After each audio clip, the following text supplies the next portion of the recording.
Hello dear aspirants, a very warm welcome to Chanakya's official YouTube channel. Well, in this class we are going to discuss some grammatical concepts जो कि आपको हमेशा समझने में issue आता है। जितने भी स्टूडेंट्स से मेरी बात हुई उसके दो रीजंस हो सकते हैं।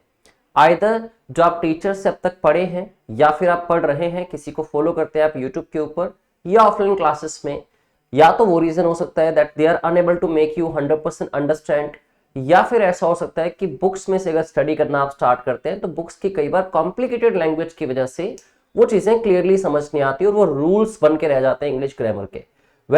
आज इन्हीं रूल्स को एक्सप्लेनेटरी वे में मैं आपको समझाऊंगा। एक सीरीज हम स्टार्ट करेंगे जिसमें इंग्लिश ग्रामर के जितने भी टॉपिक्स हैं उनके अंदर से कुछ कुछ इंपॉर्टेंट फैक्ट्स जिनको समझना स्टूडेंट के लिए मुश्किल हो सकता है at any certain point of time, उनको मैं आपसे डिस्कस करूंगा एक्सप्लेनेशन के साथ, कंप्लीट एक्सप्लेनेशन के साथ, और डिटेल में समझाऊंगा और बताऊंगा कि ऐसा अगर होता है तो डेफिनेटली बाकी सारी नॉलेज को यूज करते हुए ग्रामर की समझ सकें कि क्यों ऐसा होता है। ठीक है, और वो रूल ना लगे हमें, एक अलाइंड मैनर में ग्रामेटिकल रूल सारे के सारे फॉलो कैसे होते हैं that we can better understand. Okay, तो चलिए आज की वीडियो स्टार्ट करते हैं। इसमें मैंने पर्सनल प्रोनाउंस का एक छोटा सा कॉन्सेप्ट उठाया है जिसमें काफी इश्यूज आते हैं व्हाइल यूजिंग देम। कॉन्वर्सेशन में कुछ और यूज कर रहे हैं, ग्रामेटिकल कॉन्सेप्ट अगर पेपर पॉइंट ऑफ व्यू से बात करें कुछ और यूज करते हैं, लेकिन करते क्यों हैं that we need to understand. Okay, तो चलिए वीडियो को स्टार्ट करते हैं। सबसे पहली बात, आपको बेसिक्स पता है कि प्रोनाउंस कौन से वर्ड्स होते हैं जो नाउंस के प्लेस पे यूज होते हैं। मैंडेटरली ऐसा क्यों करते हैं हम, अगर एग्जाम पॉइंट ऑफ व्यू से दोबारा सोचें, ठीक है, तो नाउन के रेपिटेशन फिनिश करने के लिए। हालांकि ऐसा भी होता है कि प्रोनाउन आप यूज करते हो अपनी कॉन्वर्सेशन में, sometimes perhaps you are not aware of the name of the person, place और थिंग, तो आप डायरेक्टली प्रोनाउंस की हेल्प भी लेते हो। ठीक है, पर्सनल प्रोनाउंस को आगे क्लासिफाई किया गया दो कैटेगरीज के अंदर, one becomes subjective case, another one becomes objective case. जब हम बात करते हैं कॉन्वर्सेशन की, they are generally three persons. अगर हम फर्स्ट पर्सन की बात करें उसके अंदर प्रोनाउंस आ जाते हैं आई एंड वी। सेकंड पर्सन की बात करें उसके अंदर यूज होता है यू। थर्ड पर्सन की बात करें तो ही, शी, इट एंड दे। ठीक है, आपको इनका सब्जेक्टिव केस और ऑब्जेक्टिव केस दोनों अच्छे से याद होना चाहिए। ठीक है, प्लीज पहले ये मेक श्योर कर लें कि ये दो पर्सन्स अलग अलग नहीं है। ठीक है, मैं अगर मान लीजिए अपनी बात करता हूं, ठीक है, तो मैं अपने लिए ही आई भी यूज करता हूं, मी भी यूज करता हूं, डिपेंड करता है कुछ सिचुएशंस जो आज हम सीखेंगे। ठीक है, अगर मान लीजिए कोई लड़की है, सपोज समृति, तो ये एक लड़की के लिए शी प्रोनाउन भी यूज होता है और हर भी यूज होता है, again depending upon the situations, जो आपने काफी हद तक समझी भी होंगी और आपको पता भी होंगी। ठीक है, तो डिस्कस करते हैं आगे इनके यूजेज क्या है।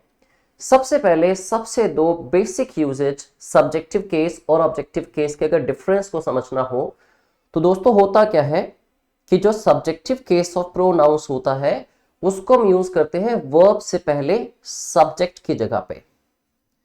आपको लेकिन ये चीज बहुत अच्छे से क्लियर होनी चाहिए कि सेंटेंस में सब्जेक्ट का क्या रोल होता है, सब्जेक्ट होता क्या है। ठीक है, दो डेफिनेशंस के साथ इसको आप समझ सकते हैं। आइदर सेंटेंस में जो भी एक्शन हो रहा है उसका जो डूअर है, ठीक है, डूअर ऑफ एक्शन जो भी होगा सेंटेंस का उसको हम सब्जेक्ट बुलाते हैं। ठीक है, या फिर सेंटेंस में कई बार एक्शन हो ही नहीं रहा होता। ठीक है, जो सेंटेंस आप बनाते हैं, जो सेंटेंस आप लिखते हैं या जो पढ़ते हैं, तो वहां पे हम इस डेफिनेशन को अप्लाई करते हैं, वन वी टॉक अबाउट, जिसके बारे में भी बात हो रही है सेंटेंस में। जैसे अगर मैं कहूं that cafe is very elegant, वो कैफे बड़ा ही एलिगेंट है, किसकी बात हो रही है, कैफे की। या मैं कहूं राहुल इज अ डॉक्टर, किसकी बात हो रही है, राहुल की, तो Rahul becomes the subject of the sentence. आप देखिए इसमें कोई एक्शन नहीं हो रहा है, इसमें स्टेट वर्ब्स यूज हुई हैं। ठीक है, तो एक्शन नहीं हो रहा तो हम ऐसे कैसे कह दें कि डूअर ऑफ एक्शन है जी, यहां पे कैफे या राहुल, तो एक डेफिनेशन जो फर्स्ट वाली वो यहां तो अप्लाई नहीं हुई। लेकिन अगर कोई एक्शन होगा तो यहां पे सेकंड डेफिनेशन अप्लाई हुई। अगर कोई एक्शन होता है, सपोज राहुल की बात करूं मैं, राहुल इज प्लेइंग आउटसाइड, तो एक्शन हो रहा है प्ले, ठीक है, जिसमें पूरी वर्ब बनी प्लेइंग, तो राहुल इस एक्शन को कर रहा है, तो राहुल हुआ डूअर ऑफ एक्शन, तो सेंटेंस में सब्जेक्ट की ये वाली डेफिनेशन अप्लाई हो जाती है। ठीक है, ये कुछ बेसिक आपको पता होना चाहिए। ऐसे ही एक और बात बहुत ही इंपॉर्टेंट, वो भी समझ लीजिए। सेंटेंस में जब बात होती है सेंटेंस के ऑब्जेक्ट की, चलो मैं ऐसा करता हूं, एक ब्लैंक पेज पे आपको ये चीजें समझाता हूं।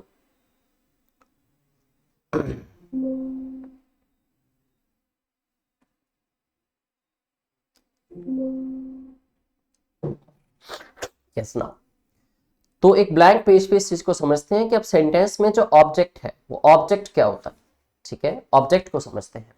देखिए, ये श्योर है कि ऑब्जेक्ट जो होता है वो वर्ब के बाद प्लेस किया जाता है। ठीक है, बट मेरी एक लाइन को बहुत अच्छे से सुनना। ठीक है, yes that's true that object comes after a verb, but not every word that comes after a verb is an object. ठीक है, इसको पहले देखते हैं कुछ एग्जांपल्स के थ्रू। जैसे अगर मैं कहता हूं आई मेट हिम, या फिर मैं कहता हूं आई टीच देम, या फिर शी कन्विंस्ड हिम, तो यहां देखिए ये जो वर्ड बाद में लिखे हैं, मेट वर्ब के बाद, टीच के बाद देम, या कन्विंस्ड के बाद हिम, इसमें नेम्स भी हो सकते थे, नाउन्स भी हो सकते थे, जैसे कि आई मेट साहिल। ठीक है, I teach the students.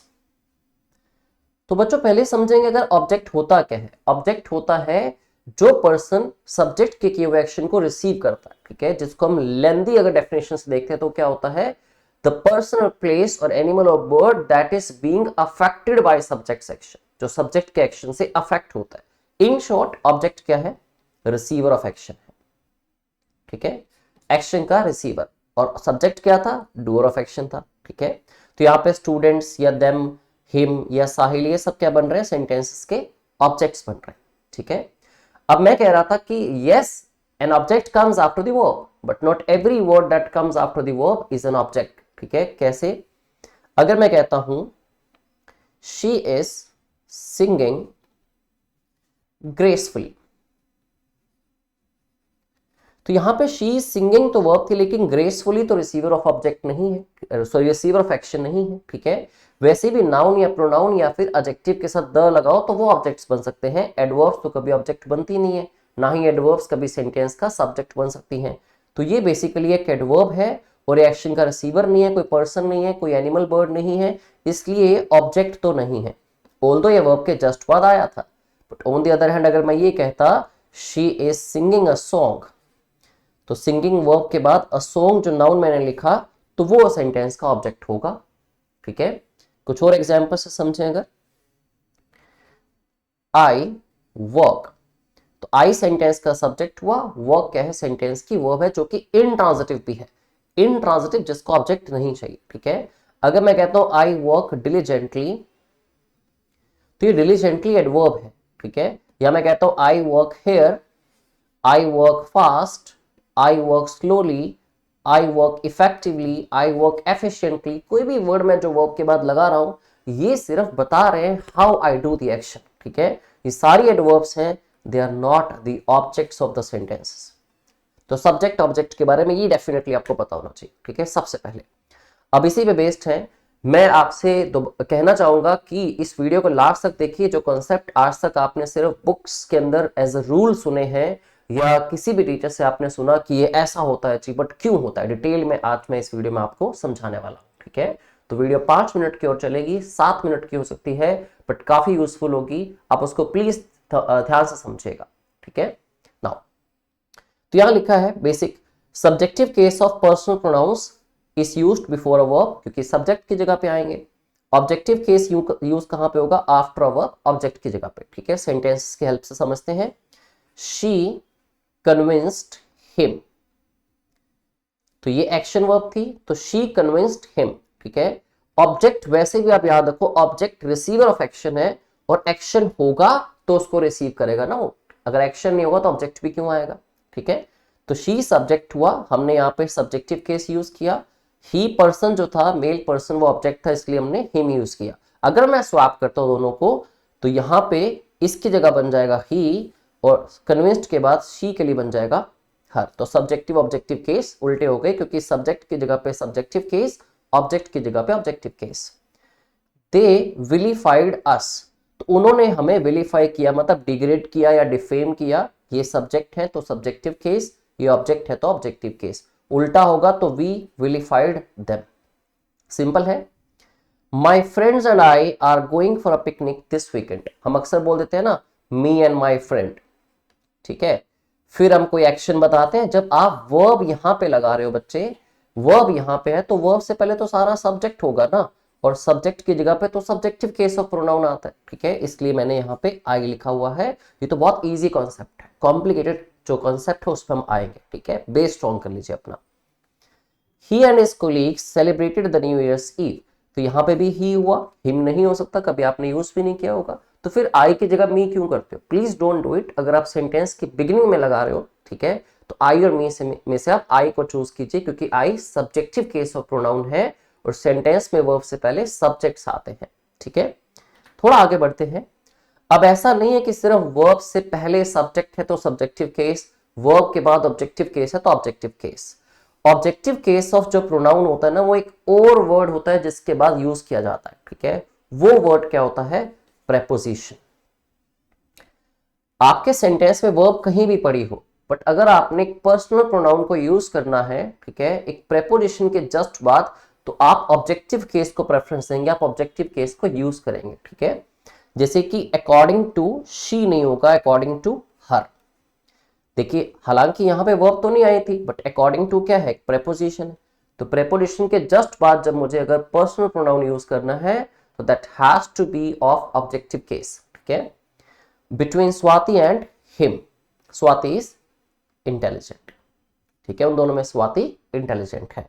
Comparison नहीं कर रहा मैं कि ज्यादा इंटेलिजेंट है कि नहीं, मैं कह रहा हूं वो तो है ही नहीं इंटेलिजेंट, ठीक है। तो बात ये क्यों रही है, इसलिए डिग्री कंपैरेटिव यूज नहीं करेंगे आप। About her I was always unsure, about क्या है? अगेन प्रेपोजिशन, तो उसके बाद आपने प्रोनाउन यूज किया तो ऑब्जेक्टिव केस का किया, ठीक है। यही चीज हम एक्टिव पैसिव वॉइस में भी देखते हैं, ठीक है। जैसे कि मान लीजिए एक सेंटेंस है, हु टीचेस यू।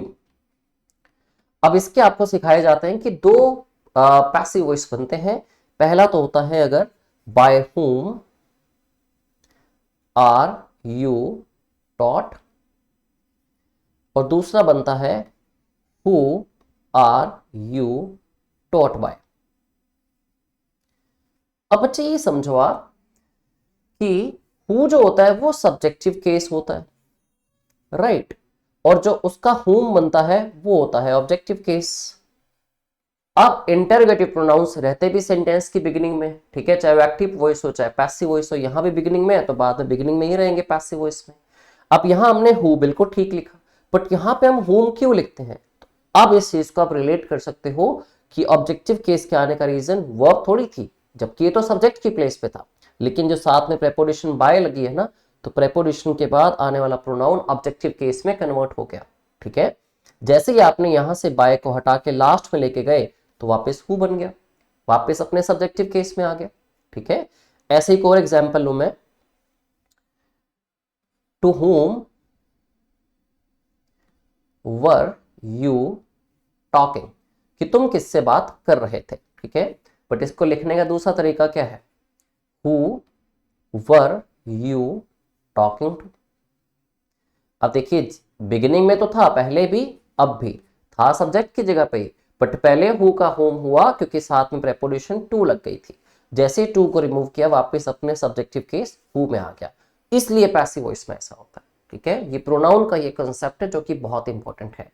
अब बात करते हैं सबसे इंपॉर्टेंट कॉन्सेप्ट जिसके ऊपर ये वीडियो बेस्ड है, डिफरेंस आई और मी का, ठीक है, या डिफरेंस ही और हिम का।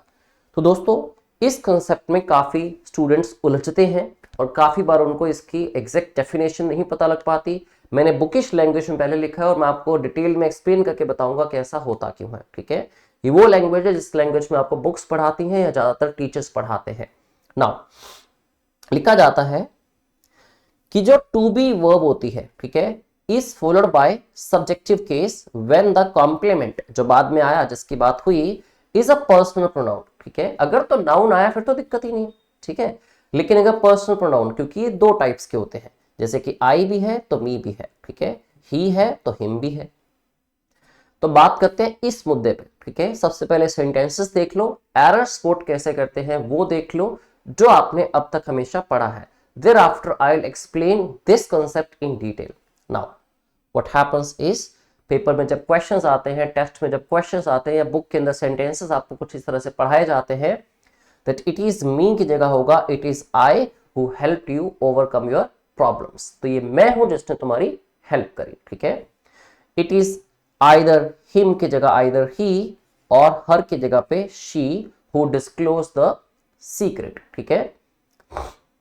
तो ये प्रेजेंट का टेंस है, तो यहां पे प्रेजेंट में हो जाएगा डिस्क्लोजेस, ठीक है। पास्ट होता डिस्क्लोज्ड हो जाता। वॉज इट, हर की जगह पे हो गया was it she, subjective case आने चाहिए, ठीक है। इट वॉज देम की जगह it was they who spoiled the entire plan. तो ये वो लोग थे जिन्होंने पूरा प्लान स्पॉइल कर दिया। ये मैं हूं जिसने तुम्हारी हेल्प की थी। कई बार आप खुद को हाईलाइट करते हुए, किसी दूसरे पर्सन को हाईलाइट करते हुए, या वैसे इंट्रोड्यूस करना चाहते हो तो इट की हेल्प से करते हैं। अब यहां देखिए, इट का कोई काम नहीं होता। इट यहां पे पर्सनल प्रोनाउन नहीं होता, क्योंकि ये किसी की भी रेपुटेशन को फिनिश नहीं कर रहा होता, ठीक है। इस पे सीरियस में क्वेश्चन पूछ लिया जाता है। मान लो इस वर्ड को हाईलाइट कर दिया जाए, वर्ड क्लास के क्वेश्चंस आए, तो बताओ जी कौन सा प्रोनाउन है, तो ये होता है इम्पर्सनल प्रोनाउन। क्यों? क्योंकि पर्सनल तो तब होगा जब किसी की रेपुटेशन फिनिश करेगा। जैसे मैं कहूं I am wearing a watch and it is of brown colour. अब मैंने जो इट यूज किया किसके लिए यूज किया? वॉच के लिए। तो यहां पे तो रेपुटेशन फिनिश कर रहा है। लेकिन जब आप कहते हो इट इज रेनिंग आउटसाइड या it is a sunny day, तो यहां पे इट किसकी रेपुटेशन फिनिश करता है? किसी की भी नहीं। तो इसलिए this is called impersonal pronoun, ठीक है। इस कॉन्सेप्ट को आई होप आप समझ पाए। अब बात करते हैं कि जो इट इज मी का इट इज आई हम कर रहे हैं, जो बुक्स में पढ़ रहे हैं, या फिर हम लोग सॉरी आग पे कुछ चला गया शायद, जो बुक में हम पढ़ रहे हैं या फिर हमें पढ़ाया जा रहा है कि ऐसे होता है जी, to be form of verb जो होती है। इतना भी आपको पता होना चाहिए, टू बी फॉर्म हमारी स्टेट को बताती है। स्टेट मतलब हम कैसे हैं, हाउ वी आर, हम कौन हैं, या कोई भी चीज क्या है, या फिर हम कहां पे हैं, ठीक है। और इसमें पांच जो वर्ब्स आती हैं वो क्या होती हैं टू बी फॉर्म के अंदर? Is, am, are, was and were. तो एक कंसेप्ट आपको कहना चाह रहा था कि टू बी के बाद मतलब इज, एम, आर, वॉज, वर के बाद अगर आपको लगाना है केस, तो वो सब्जेक्टिव केस ऑफ प्रोनाउन होना चाहिए। आप समझते हैं कि क्यों होना चाहिए, ठीक है। तो let us discuss this concept in details. जो मैं आपको करवाया था मैंने कि सब्जेक्ट क्या होता है, ऑब्जेक्ट क्या होता है, ठीक है, वो अब काम आएगा आपके। मान लीजिए मैं एक सेंटेंस लिखता हूं, बात कर लेते हैं कोविड-19 की, ठीक है। तो कोविड-19 की बात चलती आ रही है। अब मुझे पता है कि रेपिटेशन फिनिश करने के लिए मैं इसके साथ लगाऊंगा, इसकी जगह लगाऊंगा एक प्रोनाउन, ठीक है। तो मान लो मैं कहना चाहता हूं कि कोविड-19 ने मुझे काफी अफेक्ट किया, ठीक है। तो मैं उसकी जगह प्रोनाउन लगा के बात करता हूं, इट अफेक्टेड मी अलॉट, ठीक है। इट यहां पे क्या था? कोविड-19, ठीक है। कोविड यहां पे क्या बना? सेंटेंस का सब्जेक्ट जिसने अफेक्ट किया है। अफेक्टेड क्या हुई? एक्शन वर्ब यहां पे। अब कोविड ने जो एक्शन किया उसका इंपैक्ट किस पे पड़ा या रिसीव किसने किया? मी ने। तो ये क्या बना यहां पे? ऑब्जेक्ट बना, ठीक है। या मान लो किसी ने कोई बहुत ही अच्छी बात कही और उस बात का मेरे ऊपर बहुत असर हुआ, ठीक है। तो उस बात के लिए मैंने यूज किया इट चेंज्ड मी, इसने मुझे बदल दिया। या फिर इट अफेक्टेड मी, इसने मुझे अफेक्ट किया। तो यहां वही कॉन्सेप्ट लग रहा है कि ये है जी कोई सब्जेक्ट जिसने एक्शन किया, और ये है जी एक्शन वर्ब जो एक्शन हुआ, और ये बना रिसीवर ऑफ एक्शन मतलब ऑब्जेक्ट, ठीक है। ऐसे ही होता है, ठीक है। ऐसे सेंटेंसेस बनते हैं, राइट। लेकिन अब इस सेंटेंस में देखो आप जरा क्या चेंजेस थे। अगर मैं कहता हूं इट इज मी, आपको सीधा बताया गया ना, आपने पढ़ा कि इट इज मी नहीं इट इज आई होगा। क्यों होगा ये समझिए। इसका मतलब जब मैं इट इज मी लिखता हूं तो मैं उसी पैटर्न पे चल रहा हूं कि इट कौन है जी? मेरे सेंटेंस का सब्जेक्ट है जिसने एक्शन किया। ये क्या है जी? मेरी एक एक्शन वर्ब है यहां पे जो एक्शन हुआ, और मैं कौन हूं जी? इस एक्शन का रिसीवर हूं, ठीक है, जिस पे एक्शन का इंपैक्ट पड़ा ऑब्जेक्ट। क्या डेफिनेटली बताइए ऐसा हो रहा है क्या? क्या इट कोई भी एक पर्सन या कोई चीज है जिसने कोई एक्शन किया? पिछले सेंटेंसेस में तो कोविड की जगह इट लगाया था मैंने कि कोविड ने अफेक्ट किया तो इट अफेक्टेड मी, ठीक है। ये तो इट एक पर्सनल प्रोनाउन है ही नहीं, ठीक है। ये तो सिर्फ सेंटेंस में कुछ इंट्रोड्यूस करने के लिए आया है, ठीक है। तो ये सेंटेंस का सब्जेक्ट नहीं है। बात किसकी हो रही है? मेरी बात हो रही है, मैं हूं, ठीक है। ये मैं हूं, बात किसकी हुई? इसकी। तो सेंटेंस का सब्जेक्ट तुम्हारा ये है। थोड़ा और डिटेल में समझिए, ठीक है। अगर मैं कहता हूं कि इट सेंटेंस का सब्जेक्ट नहीं है जिसने की कोई एक्शन किया, और मुझे ये भी पता लग रहा है कि यहां पे कोई एक्शन वर्ब भी नहीं है जो एक्शन हुआ, तो मैं किस एक्शन का रिसीवर बना? एक्शन तो हुआ नहीं था, तो मैं किस एक्शन का रिसीवर बना और मैं क्यों ऑब्जेक्ट कहलाया यहां पे, ठीक है। तो अगर मैं एक्शन का रिसीवर ही नहीं हूं क्योंकि एक्शन ही नहीं हुआ और मैं ऑब्जेक्ट ही नहीं बना, तो फिर मेरी जगह पे मेरे नाम के लिए एक ऑब्जेक्टिव केस ऑफ प्रोनाउन क्यों लगाया जाए, ठीक है। वो तो ऑब्जेक्ट की जगह आता है। तो यहां पे इसलिए सब्जेक्टिव केस ऑफ प्रोनाउन आई को यूज किया जाता है, ना कि मी को। जैसे कि इट वॉज हिम लिखा है, या लिखा है इट वॉज हिम और हर। अब अगर तो मैं ये कहता, ठीक है, कि इट, मैं कहता हूं मान लो बहुत ही फाइनेंशियल क्रंच आया है, ठीक है, बिजनेस में बहुत ज्यादा स्लंप आ गया, ठीक है, और इस स्लंप ने इट अफेक्टेड हिम, तो ठीक है, इट अफेक्टेड हिम, ठीक है। इट मतलब वो बिजनेस स्लंप या फाइनेंशियल क्रंच या फाइनेंशियल क्राइसिस, उसने क्या किया? अफेक्ट किया। इट हुआ सब्जेक्ट, डूअर ऑफ एक्शन, ये हुआ एक्शन वर्ब, और ये बंदा बना उसका रिसीवर जिस पे इंपैक्ट पड़ा, तो ये हो गया ऑब्जेक्ट जी। लेकिन जब मैं इट वॉज हिम या इट वॉज हर कहता हूं, ठीक है, तो कोई एक्शन हुआ ही नहीं, एक्शन के रिसीवर्स हुए ही नहीं कोई भी, ठीक है, और एक्शन के रिसीवर्स नहीं हुए तो ऑब्जेक्ट नहीं हुए, ऑब्जेक्ट नहीं हुआ तो ऑब्जेक्टिव केस ऑफ प्रोनाउन भी नहीं आएगा। तो फिर यहां पे हिम की जगह हो गया ही और हर की जगह पे हो गया शी।